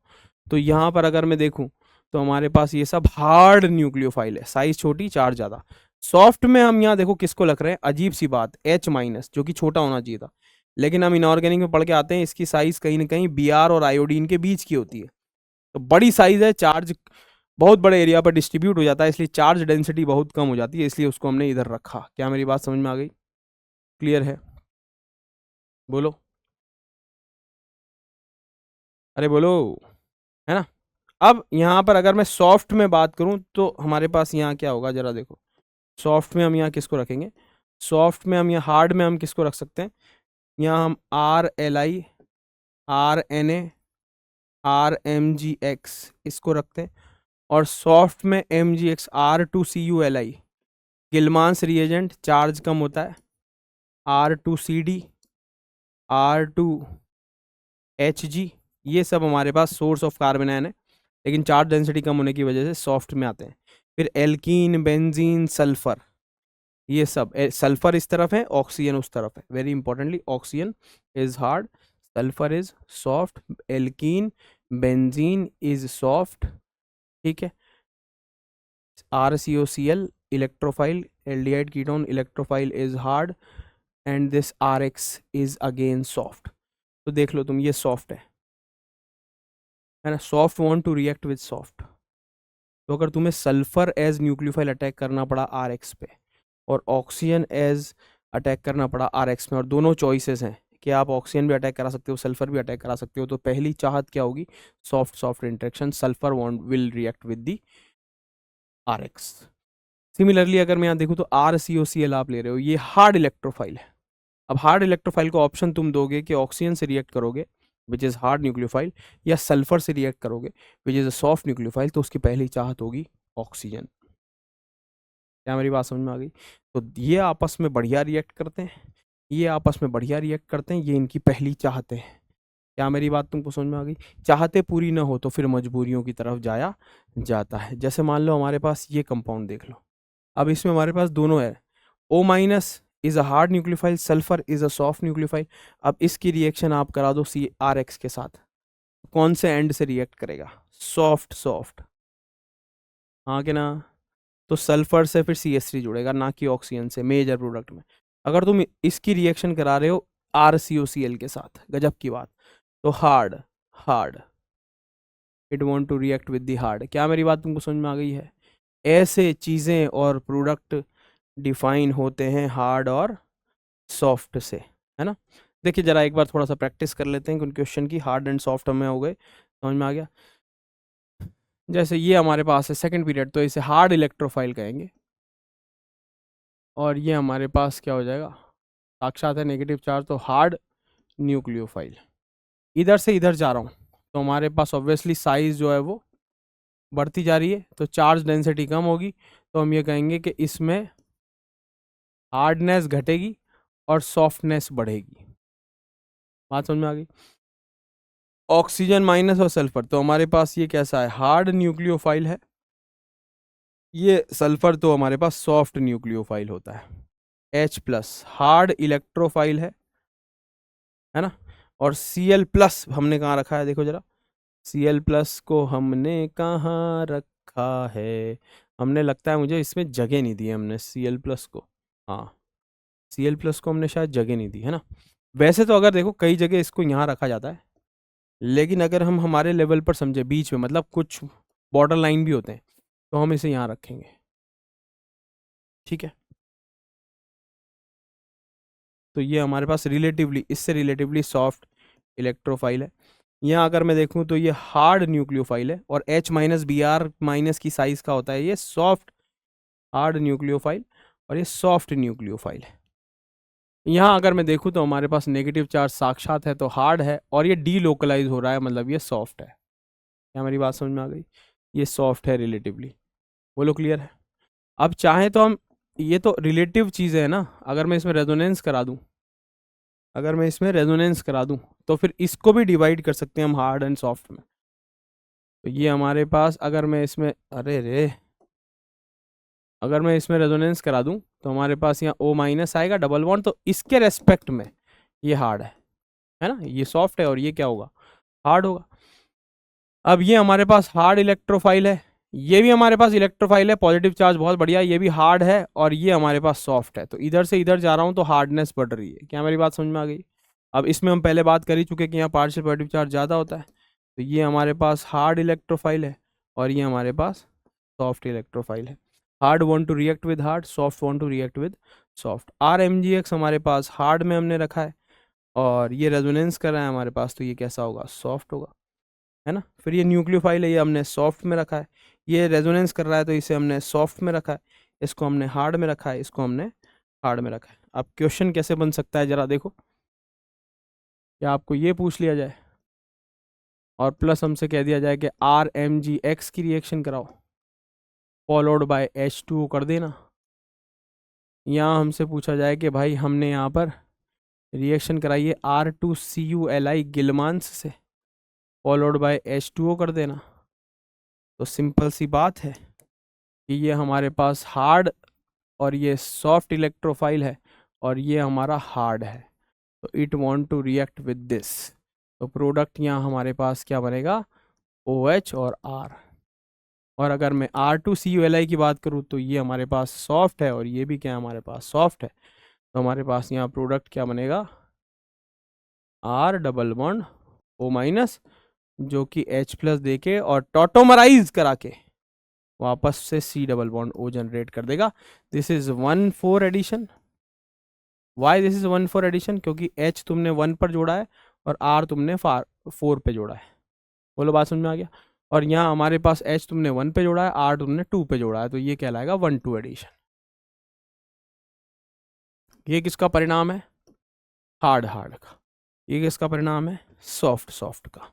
इस तरीके से प्रोडक्ट में चेंज आ जाता है हार्ड एंड सॉफ्ट के थ्रू सोचने में। क्या मेरी बात तुमको समझ में आ गई। अब आते हैं हम उन और सवालों का, चाहे तो तुम रेफरेंस ऑफ क्लिडन देख सकते हो, है ना। यहाँ हमें न्यूक्लियोफिलिसिटी की पावर दे रखी है ऑन दी सैचुरेटेड कार्बन, मतलब CH3X पर अगर रेट ऑफ रिएक्शन देखें तो हम जानते हैं कि नॉर्मल ये ऑर्डर हमें पोलर एप्रोटिक सॉल्वेंट में देखने को मिलते हैं। अब एक बहुत ही इंटरेस्टिंग सी कहानी जो मेरे को यहाँ पर लगी वो तुमसे शेयर करनी थी, वो था न्यूक्लियोफाइल इन सब्स्टिट्यूशन रिएक्शंस। यहाँ पर रिलेटिव रेट दिए वाटर के रेस्पेक्ट में 1, न्यूक्लियोफाइल विद MEBr ETOH। हा, बहुत ही बढ़िया। मतलब आपको MEBr दिया है और यहाँ पर आपको न्यूक्लियोफाइल दिया हुआ है, और ये न्यूक्लियोफाइल वाटर अगर मैंने लिया तो रिलेटिव रेट 1 ले ली मैंने। अब वाटर के रेस्पेक्ट में अगर मैं F माइनस लूंगा ना तो रिलेटिव रेट 0 आ रही है। क्या इस बात से तुम सहमत हो कि वाटर के रेस्पेक्ट में अगर 1 आ रहा है तो उससे नीचे आ रही है मतलब बिल्कुल 0? हाँ, क्योंकि वाटर F माइनस को सॉल्वेट कर देता है। हम सॉल्वेशन इफेक्ट में पढ़ के आए हैं कि F माइनस की तो पावर ही छीन लेगा। जितना चार्ज कॉन्सेंट्रेट होगा वाटर लेयर हाइड्रेशन उतना ही क्या होगा, ज़्यादा होगा। ये तो बेचारा डोनेट ही नहीं कर पाएगा, इसलिए रिलेटिव रेट क्या आ रही है 0। यहाँ पर हाइड्रेशन कम होता है, ये देखो हाइड्रेशन कम होता जा रहा है, ये देखो हाइड्रेशन कम होता जा रहा है। हाँ, देखो तो सही जरा, एफ और आयोडीन की रिलेटिव रेट में अंतर देखो, रिलेटिव रेट में अंतर तो देखो तुम पानी में। जबकि ये कुछ ऐसा है, तुम इस बात को समझो कि ये केमिस्ट्री कितनी शानदार है। अगर मैं F minus B R minus I minus को खुला छोड़ दूं, अगर मैं हाइड्रेशन न होने दूं, पोलर एप्रोटिक सॉल्वेंट में अगर मैं रिएक्शन करवाऊं तो ये सेकंड्स में रिएक्शन करेगा, तो इसको दिनों लग जाएंगे, दिनों। एफ माइनस का चार्ज कॉन्सेंट्रेशन इतना ज्यादा है कि अगर उसे सॉल्वेट नहीं किया तुमने तो तगड़ा, बहुत तगड़ा न्यूक्लियोफाइल है, with in fraction of second reaction कर जाएगा। लेकिन पानी में वो लाचार है, देख लो तुम, क्योंकि उसको वो अपने पैरों पे कुल्हाड़ी मार ली है। एफ माइनस के चार्ज ने खुद ही को बांध दिया है। ये बिल्कुल वैसा है कि एक बार कौवे ने तोते से पूछा कि यार देख, तोते ने बोला यार मैं तो बहुत सुंदर हूं, तू देख एकदम काला कलूटा बेकार सब।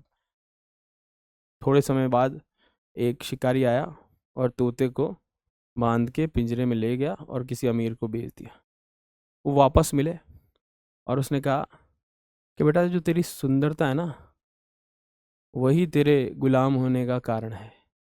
मैं बदसूरत हूँ इसलिए बाहर हूँ, अगर सुंदर होता तो तेरी तरह ही किसी न किसी पिंजरे में बैठा होता। तो यहाँ पे यही हो रहा है, एफ माइनस बहुत सुंदर न्यूक्लियोफाइल है, पर इतना सुंदर है कि उस पर वाटर की नज़र भी पड़ जा रही है और वाटर उसे सॉल्वेट करके बर्बाद कर दे रहा है।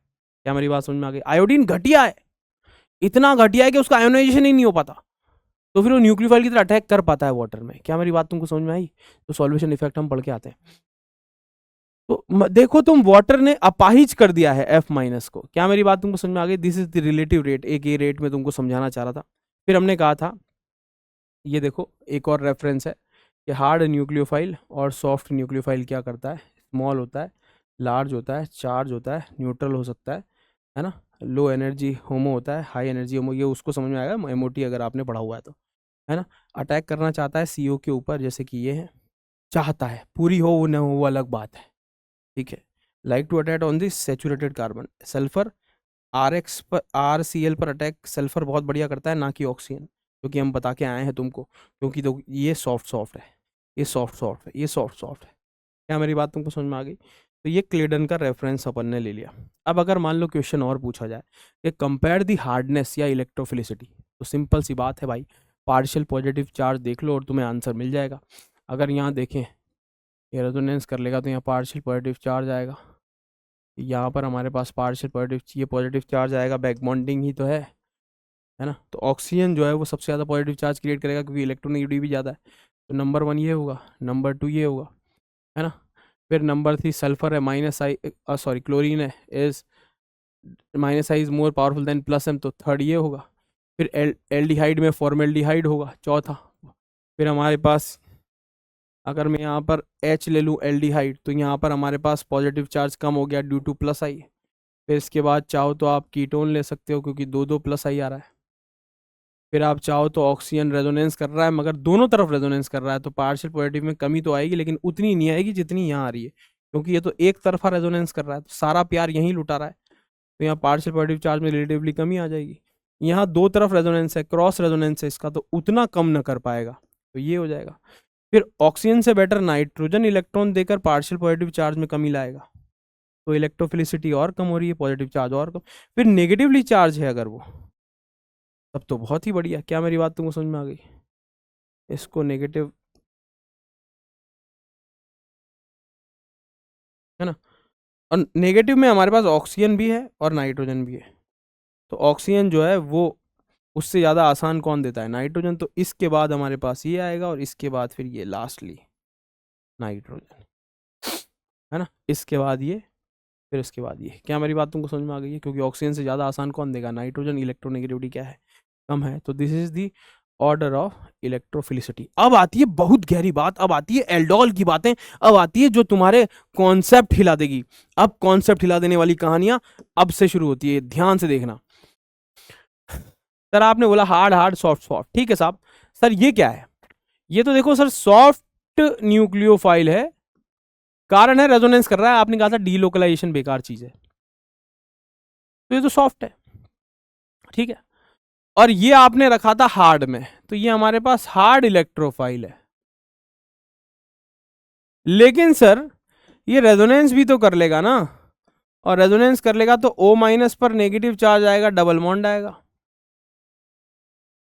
तो ये तो हमारे पास हार्ड हो गया। मतलब अगर रिलेटिवली देखूं इन दोनों के रेस्पेक्ट में, अगर रेजोनेंस हो रहा है तो ये हार्ड न्यूक्लियोफाइल है, और ये सॉफ्ट न्यूक्लियोफाइल है, और ये हार्ड इलेक्ट्रोफाइल है, ठीक है। तो अगर मान लो इन दोनों में इसकी इसके साथ रिएक्शन करवानी है, तो गजब की बात, अगर तुम्हें बना के दे दूं मैं और इसके साथ रिएक्शन कराओगे, तो तुम आधी दुनिया इसको रिएक्ट करा रही होगी, पक्का पक्का है। 99% प्रोडक्ट ये बनाओगे तुम, जबकि हार्ड हार्ड इंटरेक्शन होगा दोस्तों। और यहाँ हमारे पास क्या होगा? O माइनस, ये बना हमारे पास Cl, ये बॉन्ड खुलेगा ऑक्सीजन के साथ, डबल बॉन्ड और ऐसा।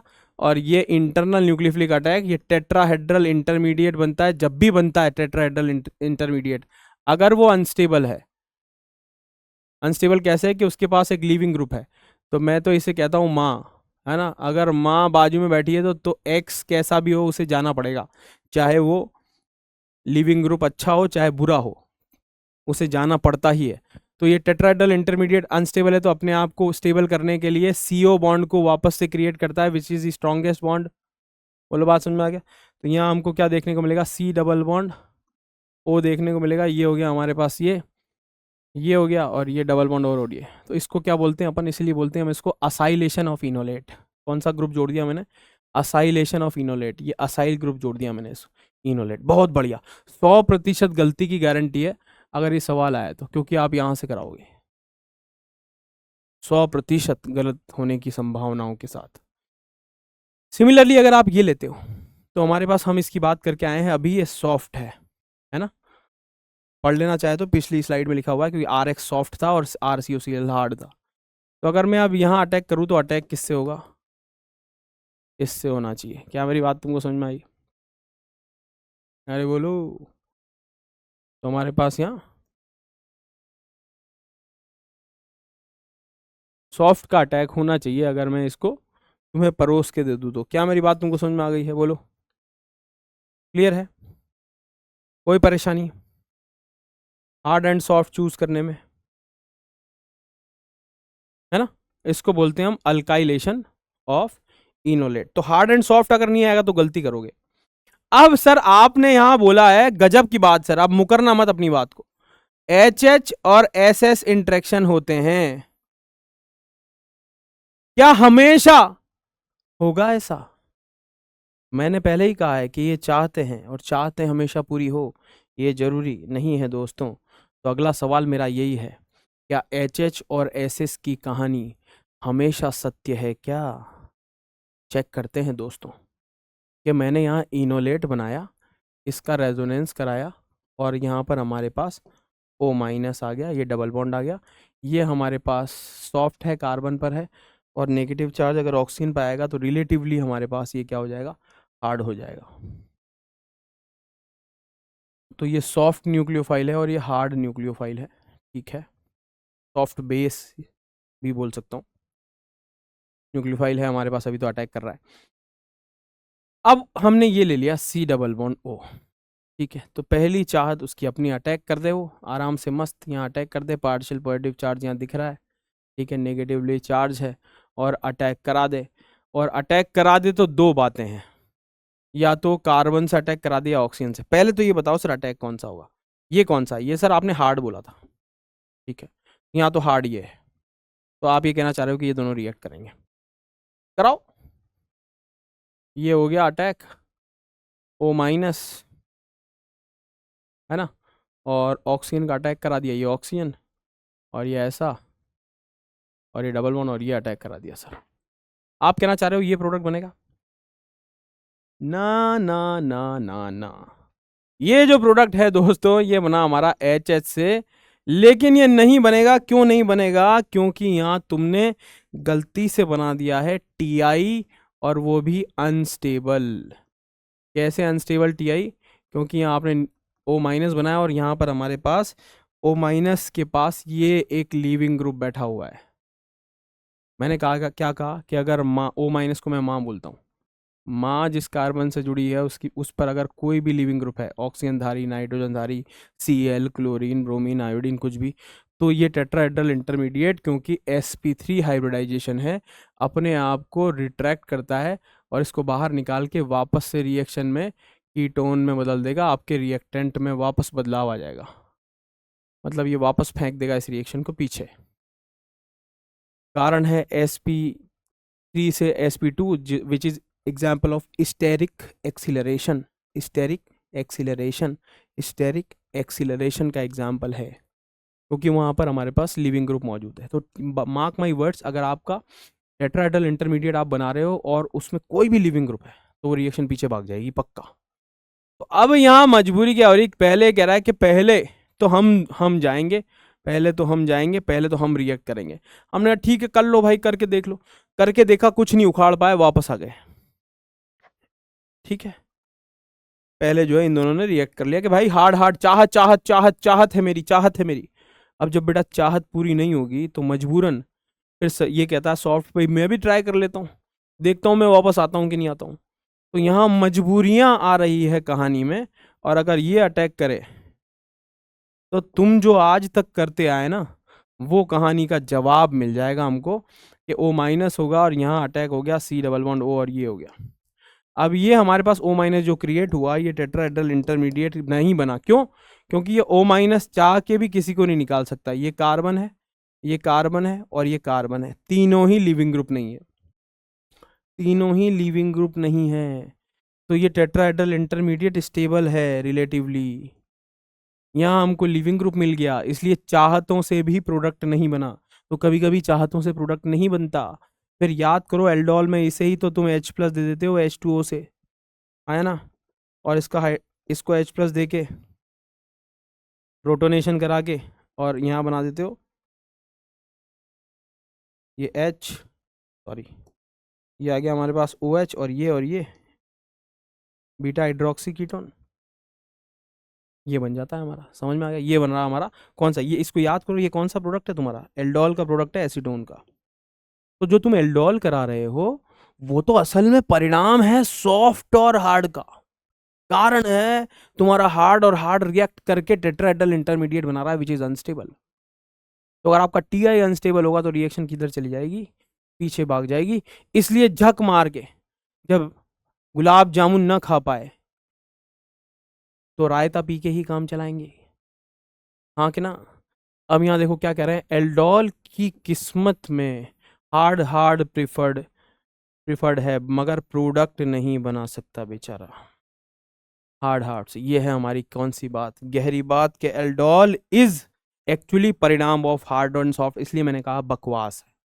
इसलिए कैसी रिएक्शन है ये? बकवास रिएक्शन है, प्रोडक्ट बकवास बनाता है। क्या मेरी बात समझ में आ गई? टेट्राहेड्रल इंटरमीडिएट अगर स्टेबल होता है तो हाईली रिवर्सिबल स्टेप होता है। अगर आप अगर अगर रिवर्सिबल न हो, मान लो जैसे कि हमारे पास एल्डोल में हुआ, टेट्राहेड्रल इंटरमीडिएट अगर मान लो स्टेबल है तो फिर प्रोटोनेशन हो जाता है, फॉलोड बाय, अगर एल्डोल है तो कंडेंसेशन हो जाता है ना? तो कंडेंसेशन एक बार हो गया जो आपका, इसीलिए हम कहते हैं कि एल्डोल जो है वो दो रिएक्शन का प्रतीक है। एल्डोल रिएक्शन है एक तो, और प्लस हमारे पास कंडेंसेशन। जो आपका एल्डोल रिएक्शन है वो रिवर्सिबल स्टेप है, और कंडेंसेशन इरिवर्सिबल स्टेप है। तो इज्जत किसने बचा रखी है? कंडेंसेशन ने बचा रखी है। इसने हमें बचा रखी E1CB जो प्रोसेस है। तो एल्डोल कंडेंसेशन का ड्राइविंग फोर्स ही यही है। ये ड्राइविंग फोर्स है कि एक बार अगर कंडेंसेशन हो गया, वाटर मॉलिक्यूल बाहर निकल गया, तो रिएक्शन पीछे नहीं जाती है फिर। समझ में आ गया, ये गहरी बात। तो आपका aldol condensation is an example of hard and soft. तो अब तक की सच्चाई क्या है कि चाहते सबकी पूरी हो ये जरूरी नहीं है। मन का हो तो अच्छा, और मन का न हो तो और भी अच्छा। इसका मतलब वो भगवान की इच्छा का हो रहा है दोस्तों, जैसा कि एल्डोल में हुआ। हार्ड हार्ड नहीं हो पाया तो हार्ड सॉफ्ट से प्रोडक्ट बना। कम बना, चलो मन का नहीं बना मगर बना तो सही। अब देखो जरा, और सवाल करते हैं मजेदार, इस पर मजेदार सवाल करते हैं। अब आपने सर हार्ड एंड सॉफ्ट की बातें करी, सर ये लो सर, ये कौन सा बताया आपने, ये तो हार्ड इलेक्ट्रोफाइल बताया था आपने सर। सर ये रेजोनेंस कर लेगा, रेजोनेंस कर लेगा तो ओ पर भी नेगेटिव चार्ज आएगा, डबल बॉन्ड एस भी आएगा। हाँ कि ना, ये बनेगा सर। और अगर ये बनेगा सर, तो आगे जो है वो जो होगा वो आपको पता होना चाहिए कि ये हमारे पास हार्ड है, और ये सॉरी उल्टा लिख दिया, ये हमारे पास सॉफ्ट न्यूक्लियोफाइल है, और ये हमारे पास हार्ड न्यूक्लियोफाइल है। तो सॉफ्ट और ये हार्ड, और ये हार्ड और ये हार्ड, तो सर क्या रिएक्शन होगी? तो जो तुम सोच रहे हो वही रिएक्शन होगी। अटैक कौन करेगा यहाँ पर? ऑक्सीजन अटैक करेगा, और ऑक्सीजन अटैक करेगा तो यहाँ हमारे पास double bond O minus Cl, और ये अटैक हो गया, किसका अटैक हुआ? ऑक्सीजन का। और ये लो, और ये डबल बॉन्ड S, और ये लो CH3। और ये क्या बना हमारे पास? Tetrahedral intermediate. ये अटैक करेगा, इसमें से लीविंग ग्रुप सबसे बढ़िया Cl है, Cl को बाहर निकाल देगा, और बाहर निकाल देगा तो यहाँ बनेगा C डबल बॉन्ड O ऐसा ऐसा, डबल बॉन्ड S, और यहाँ हमारे पास CH3। ये बनेगा सर प्रोडक्ट। हाँ है ना?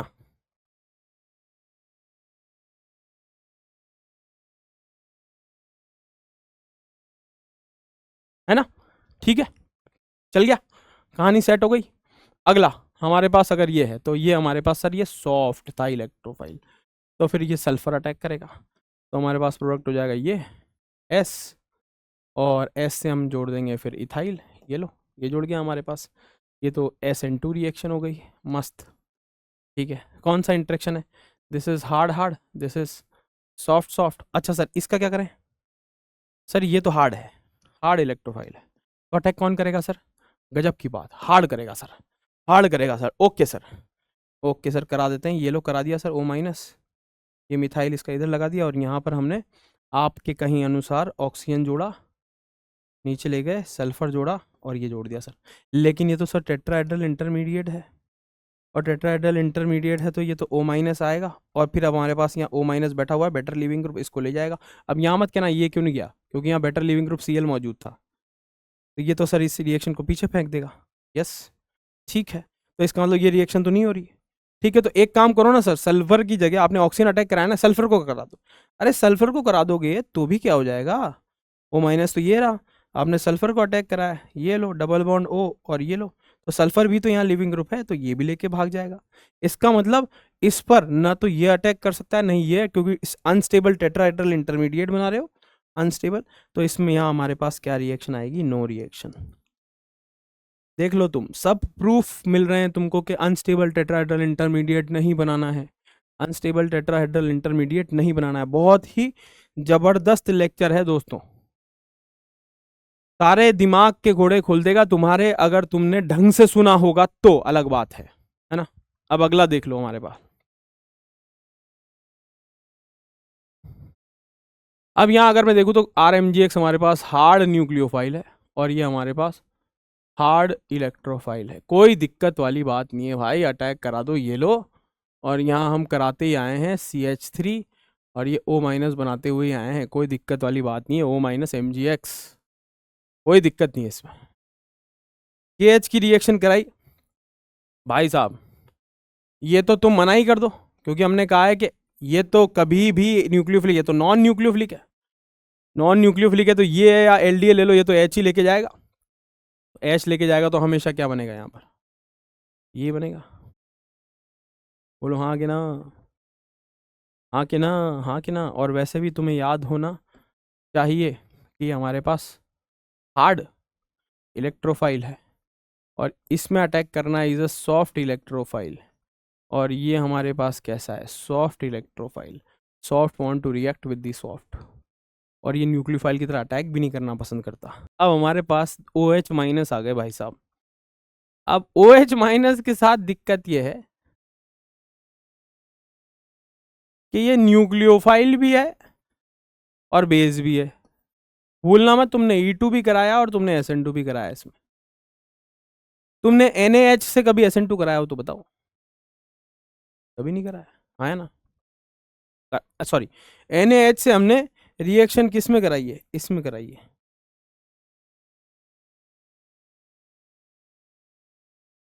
हाँ गया।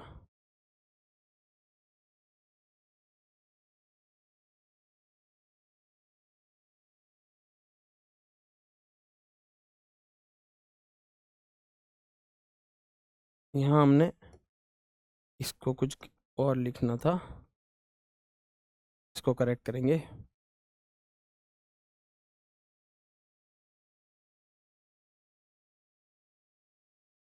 NaOH, तो यहाँ हमारे पास क्या आ जाएगा? OH, है ना? KH कर दिया गलती से हमने उसे।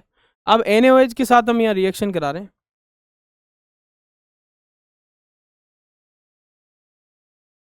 NaOH के साथ हम यहाँ रिएक्शन करवा रहे हैं। NaOH के साथ अगर मैं यहाँ रिएक्शन कराऊँ तो देखो जरा क्या होगा। NaOH में हमारे पास OH माइनस, हमने कहा न्यूक्लियोफाइल भी एक्ट कर सकता है और बेस भी एक्ट कर सकता है। तो होगा क्या? OH माइनस के पास दो कहानियां हैं। OH माइनस से पूछो भाई तू कहाँ अटैक करना चाहेगा, तो ये कहेगा देखो भाई साहब, यहाँ अटैक करना तो मेरी चाहत है, क्योंकि पार्शियल पॉजिटिव चार्ज बहुत बढ़िया है, ये तो हमारा काइनेटिकली कंट्रोल्ड पाथवे है, लेकिन ये हमारा थर्मोडायनेमिकली कंट्रोल्ड पाथवे है। तो पहली चाहत तो हमारी यही है कि हम यहाँ अटैक करें। पहली चाहत तो हमने कहा ठीक है कर ले यार, एक बार कोशिश तो करना चाहिए ना, जाओ तो सही, मिलो तो सही, देखो क्या होता है। तो ये गया मिलने, तो पता चला कि अनस्टेबल इंटरमीडिएट बना के आ गया। भाई मैच ही नहीं हो रहा तू उसके साथ, ये उठा के फेंक देगी वापस तेरे को। टेट्राहेड्रल इंटरमीडिएट अनस्टेबल है क्योंकि लिविंग ग्रुप मौजूद है। इसका मतलब तुम समझो कि OH माइनस से अगर तुम एसीटोन की रिएक्शन करा के जो तुम एल्डोल कराते हो, उसमें सबसे पहले उसकी चाहत होती है वहाँ अटैक करके टेट्राहेड्रल इंटरमीडिएट बनाना। ये पहले भागता है ये करने, फिर पता चलता है ये अनस्टेबल होता है तो वापस बेचारा वापस बनाता है रिएक्टेंट। क्या मेरी बात तुमको समझ में आ गई? समझ में? अब OH माइनस की बेचारे की मजबूरी है कि वो एज न्यूक्लियोफाइल एक्ट नहीं कर पा रहा, तो फिर एज बेस अटैक करता है मजबूरी वश। पहली चार्ज तो मस्त पार्शियल पॉजिटिव चार्ज यही दिख रहा है सबसे बढ़िया, और ये हार्ड भी है, बोलो हाँ आगे ना। तो इस पर अटैक करता है, तो फिर मजबूरी वश इसे ये बनाना पड़ता है। ये तो मजबूरी है और ये चाहत थी, लेकिन चाहत पूरी न हो पाई, है ना? माँ ने, इनकी माँ ने जो है निकाल के बाहर फेंक दिया आपको और वापस पहुंचा दिया आपको यहीं पर। तो कहने का मतलब है OH माइनस एसीटोन पर एज न्यूक्लियोफाइल अटैक इसलिए नहीं कर पाता क्योंकि अनस्टेबल टेट्राहेड्रल इंटरमीडिएट बनता है, झक मार के मजबूरी बस उसे बेस की तरह रिएक्शन करना पड़ता है। क्या मेरी बात समझ में आ गई? क्लियर है? समझ में आ गया? ठीक है, अब आगे चलते हैं। इसीलिए जब आप KH की रिएक्शन कराते हो तो ये मना कर देता है कि मैं तो न्यूक्लियोफाइल हूँ ही नहीं, तो मैं तो सिर्फ एसिड बेस रिएक्शन ही कर सकता हूँ। टेम्परेचर भी 60 डिग्री सेल्सियस है, तो ये तो पूरा कंप्लीट इनोलेट ही बनाता है। कंप्लीट क्या बना लेता है? ये इनोलेट ही बना लेता है। एक मिनट, हाँ, कंप्लीट इनोलेट बना लेता है। ये लो, बात समझ में आ गई? और OH माइनस के साथ दिक्कत यह है कि ये फंसा हुआ है चाहत में, मतलब इसे बनाने में इसकी एनर्जी खर्च हो रही है, फिर ये वापस भाग जाता है। फिर ये पता चलता है कि लो ये बना के चले मजबूरी में, तो ये हमारे पास एज बेस जो ले रहा है वो तो मजबूरी वश कर रहा है, और जो मजबूरी वश कर रहा है तो ये बनाता है, ये बना के वापस ले जाता है। इसका मतलब थोड़ा अनरिएक्टेड कीटोन भी तुम्हें मिलेगा, और इसी अटैक से हमारे पास जो है वो क्या बनता है रिएक्शन में? एल्डोल। तो एक तो तुम्हारा NaOH बिजी है एज रश्मिका मंदाना से मिलने में, जो कि चाहत पूरी नहीं हो पा रही, जो वापस कन्वर्ट होता है कीट एसीटोन में, और तुम्हारी मजबूरी है एसिड बेस रिएक्शन, तो ये वैसे भी कम मिल रहा है। ये कम मिल रहा है तो ये अनरिएक्टेड बचा हुआ है, मगर ये दोनों आपस में रिएक्ट नहीं करना चाह रहे क्योंकि ये इंटरेक्शन सॉफ्ट हार्ड का है। तो बेसिकली एल्डोल में बड़ी दिक्कतें हैं। ये आपका करना नहीं चाह रहा, वो चाहता है पहले कि मैं न्यूक्लियोफाइल बनूं, वो बन नहीं पा रहा, तो मजबूरी वश वो बेस बन रहा है। बेस बन के कह रहा है कि खुद ही पे अटैक करो, तो ये मना कर दे रहा है कि भाई मैं हार्ड हार्ड है तो सॉफ्ट हार्ड है। तो हार्ड हार्ड अब ये O- अटैक करने जाता है तो वापस फेंक दिया जाता है, फिर मजबूरी वश कार्बन को अटैक करना पड़ता है। इसलिए एल्डोल में बड़ी दिक्कतें हैं। पार्शियल इनोलेट बन रहा होता है और इसमें हमारे पास कंप्लीट इनोलेट होता है, तो पार्शियल इनोलेट बनता है, इसलिए एल्डोल थोड़ी बहुत संभव हो पाती है। इसलिए हमने एल्डोल को बोला कि बड़ी ही बकवास सी कहानी है, बड़ी ही बकवास सी रिएक्शंस हैं। क्या मेरी बात तुमको समझ में आ गई है दोस्तों? क्लियर है? समझ में आ गया है ना? अब इसीलिए मैं कहता हूं कि अगर एल्डोल को आपको बहुत बढ़िया करना है ना, तो आप सबसे पहले ये कर लो, फिर ये ले लो, आप NaH ले लो, तो आपका कंप्लीट इनोलाइजेशन आ जाएगा। ये बन जाएगा आपका कंप्लीट इनोलाइजेशन, ये बन जाएगा आपका कंप्लीट इनोलाइजेशन, ये हो गया कंप्लीट 100% इनोलाइज। तब तो आप थोड़ी बहुत यील्ड आप बना लोगे। फिर इसमें आप धीरे धीरे पोर करते रहो C डबल बॉन्ड हो, तो आपकी रिएक्शन यील्ड बढ़ती जाएगी, क्योंकि अब इसका और इसका अटैक करने के अलावा कोई चांस बचा ही नहीं है। 100% कम से कम आपको इनोलेट तो मिला। लेकिन जब आप यही कहानी आप OH- के साथ कराते हो, तो उसकी तो मजबूरी है इनोलेट बनाना, उसकी चाहत नहीं है, जबकि इसकी चाहत है इनोलेट बनाना।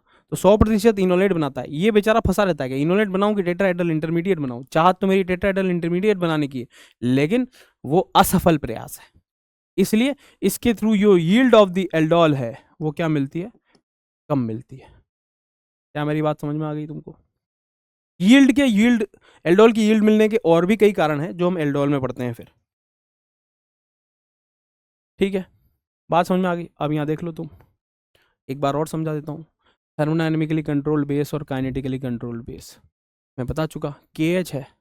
अब यहाँ हमारे पास K भी है, तो मैंने क्या कहा था तुमसे, 60 डिग्री है, तो ये थर्मोडायनेमिकली कंट्रोल्ड, और यहाँ हमारे पास इनोलेट बनता है मोर स्टेबल। यहाँ हमारे पास इनोलेट बनेगा मोर स्टेबल अल्फा H वाला। यहाँ हमारे पास टेम्परेचर कम है, तो काइनेटिकली कंट्रोल जो सबसे पहले समझाया था तुमको, यहाँ बनेगा हमारे पास लेस हिस्टेरिकली हिंडर्ड और मोर एसिडिक H निकलेगा। तो LDA -70 डिग्री पर सेल्सियस पर रिएक्शन करा रहा है, तो उसके पास ऑप्शन ही नहीं है कि फास्ट रिएक्शन ही करवाएगा। 60 डिग्री पर उसके पास ऑप्शन है कि मोर स्टेबल प्रोडक्ट बना दे। एंड NH2 दोनों चीज़ें कर सकता है। लेस टेम्परेचर पर वो ये प्रोडक्ट भी बना सकता है, और मोर टेम्परेचर मिल जाए तो ये प्रोडक्ट भी बना सकता है। क्या मेरी बात समझ में आ गई है ना? ग्राफ के थ्रू समझने की कोशिश करते हैं। जैसे कि मान लो हमारे पास ये रिएक्टेंट है ना, और इनोलेट बनाने की बात आई, तो हमारे पास ये एक इनोलेट बन सकता है, उधर वाला जो हम बात कर रहे थे, ये वाला इनोलेट। ये क्या है हमारे पास? लेस स्टेबल इनोलेट, मगर जल्दी बन रहा है। ये लेस स्टेबल इनोलेट है, लेकिन इसकी एक्टिवेशन एनर्जी कम है, क्योंकि मोर एसिडिक H से बन रहा है। तो ये कौन बनाएगा? ये बनाएगा LDA, लेस टेम्परेचर वाला, क्योंकि टेम्परेचर कितना है वहाँ 78 डिग्री सेल्सियस पर। तो ये मेजर प्रोडक्ट उससे बन जाता है, एक्टिवेशन एनर्जी भी कम चाहिए। ठीक है, अब KH के लिए जो जो रास्ता है वो रिलेटिवली क्या है? मुश्किल रास्ता है। ये जो रास्ता है वो KH का है, ये रिएक्शन ये NaNH2 का है, और ये LDA का है। अब LDA की सबसे ऊपर वाला पाथ है, इसलिए वो हो ही नहीं सकता। क्यों नहीं हो सकता? क्योंकि LDA को मोर स्टेरिकली हिंडर्ड पाथवे चूज करना है, और टेम्परेचर -78 है, एक्टिवेशन एनर्जी वो चूज कर नहीं पाएगा, तो LDA ये वाला पाथ कभी चूज नहीं कर पाता। KH is better base than NaNH2 के बारे में बात करें, तो उसके लिए एक्टिवेशन एनर्जी जो है रिलेटिवली थोड़ी सी कम चाहिए। इधर जाएगा तो और कम चाहिए, इधर थोड़ी सी ज़्यादा चाहिए, लेकिन ये पाथवे चूज हो जाता है 60 डिग्री सेल्सियस पर, जिस पर ये रिएक्शन कराई जाती है। NaNH2 के साथ दिक्कत है, NaNH2 के साथ ये है कि अगर आप 80 डिग्री सेल्सियस टेम्परेचर दे दोगे तो इस पाथवे से चला जाएगा, 40 या माइनस टेम्परेचर दोगे तो इस पाथवे से चला जाएगा। इसका मतलब NaNH2 बीच में है, वो ये वाला पाथ भी चूज कर सकता है और ये वाला पाथ भी चूज कर सकता है। ठीक है, KH इस पाथवे से आता है, क्योंकि 60 डिग्री पर यही पाथवे वो चूज करेगा, थर्मोडायनेमिकली प्रोडक्ट बन सकता है। क्या मेरी बात समझ में आ गई? KH ये वाला पाथवे भी चूज कर सकता है, लेकिन धीरे धीरे वो इसमें कन्वर्ट होता जाएगा। क्या मेरी बात तुमको समझ में आ गई? LDA बल्कि है, इसलिए हाईएस्ट एक्टिवेशन एनर्जी वहाँ चाहिए, तो उस और -78 डिग्री सेल्सियस पर इसे चूज करना नामुमकिन है, इसलिए LDA सिर्फ इसे चूज करता है। क्या मेरी बात तुमको समझ में आ गई? अब हमारे पास क्वेश्चन आ जाए ऐसा। ये दे रखा है तो आप LDA से हमारे पास नेगेटिव चार्ज बनाना और Br2 पर अटैक करना, मतलब यहाँ नेगेटिव चार्ज बना के और Br2 पर अटैक करके ब्रोमिनेशन करवा देना। NaH है तो यहाँ पर हमारे पास यहाँ पर नेगेटिव चार्ज क्रिएट होगा और फिर यहाँ से अटैक हो जाएगा Br2 पर। समझ में आ गया? तो इस तरीके से अपन हार्ड एंड सॉफ्ट की कहानियाँ रचते हैं दोस्तों। ये थी हमारी कहानी और ये था हमारे पास acid, hard soft acid base theory. जब तुम बड़े हो जाओगे, जब पूरी ऑर्गेनिक पढ़ लोगे, तब ये चीज़ें बहुत अच्छे से समझ पाओगे। और इस लेक्चर की अच्छी खास बात यही है कि जब हमारा कार्बोनिल वगैरह नेम रिएक्शन ख़त्म हो जाएगा, तब इस लेक्चर की महिमा तुम ज़्यादा समझ पाओगे। तो उसी को ध्यान में रखते हुए ये कहानी बनाई गई है। This it. मिलते हैं अगले सेशन में, तब तक के लिए स्वस्थ रहें, मस्त रहें, आनंदित रहें। Bye bye, take care, see you.